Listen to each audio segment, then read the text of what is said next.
If there is one exhortation that I would want to leave with every believer reading this book, it would be this: do not be afraid. What I have written here may be alarming to some. It suggests and indeed confirms that the world is moving at high speed towards the conclusion prophesied in Scripture. But as our global environment becomes more and more turbulent, it is imperative that believers do not give way to anxiety and live out of a centre of fear. As the Bible puts it, we are not to be afraid, even though the earth gives way and the mountains fall into the heart of the sea. We are told that nothing can separate us from the love of Christ, that trouble, famine, hardship, government or sword cannot harm, and that even death itself has lost its sting. If we are to accept and alert others to the signs of the times, it is essential that we live in the deep revelation that God is our refuge and fortress, an ever-present help in times of trouble, and that we therefore have absolutely nothing to fear. This goes beyond head knowledge and must enter the realm of the heart. It comes from experiencing the profound personal relationship we have with the Father through his Son Jesus Christ. As Jesus said, "Peace I leave with you, my peace I give to you. Not as the world gives, do I give to you. Let not your heart be troubled, neither let it be afraid." John 14:27. It is from this experience of God's reassuring and enfolding love that we should look at the events concerning the end times. We must not look on global circumstances from a default setting of fear or foreboding. On the contrary, we should observe them with a certain joy and eager anticipation as we come to realize that these events are the gateway to one of the greatest events prophesied in Scripture, the glorious second coming and return of the Messiah, the King of Kings, Jesus Christ, the Son of God. This prospect is one that should bring enormous comfort to every believer's heart, for as the Apostle John wrote, "In that day God will wipe away every tear from our eyes."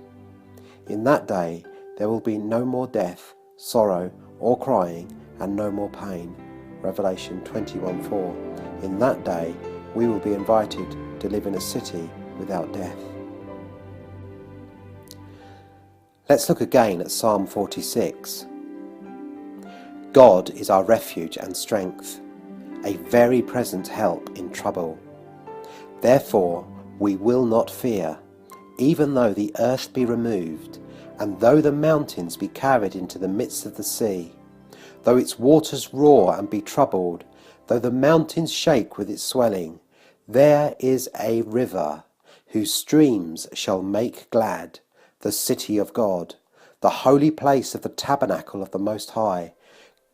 God is in the midst of her, she shall not be moved. God shall help her just at the break of dawn. The nations raged, the kingdoms were moved. He uttered his voice, the earth melted. The Lord of hosts is with us, the God of Jacob is our refuge. Come, behold the works of the Lord, who has made desolations in the earth. He makes wars cease to the end of the earth. He breaks the bow and cuts the spear in two. He burns the chariot in the fire. Be still and know that I am God. I will be exalted among the nations. I will be exalted in the earth. The Lord of hosts is with us. The God of Jacob is our refuge.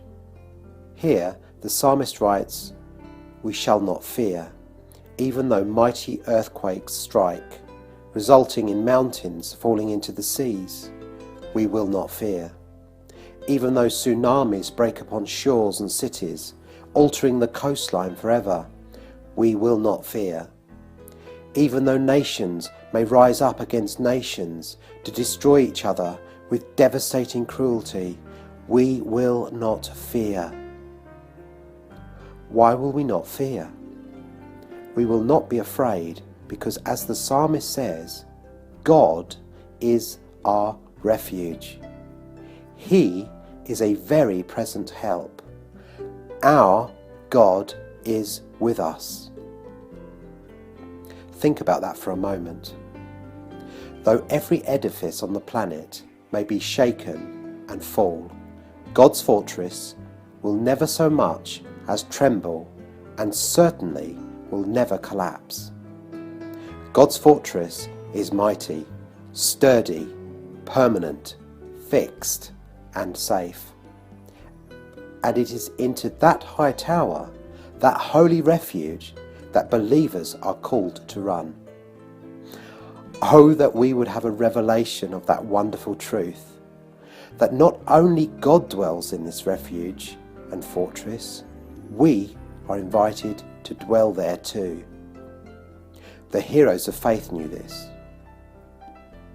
When Shadrach, Meshach, and Abednego stood before King Nebuchadnezzar after they had refused to bow to the king's image, they boldly proclaimed on hearing of their certain death by fire, "The God we serve is able to deliver us from it, and he will deliver us from your majesty's hand. But even if he does not, we want you to know, your majesty, that we will not serve your gods or worship the image of gold you have set up." Daniel 3:17-18. These 3 Hebrew men hid in the fortress of their God and said, "We will not fear."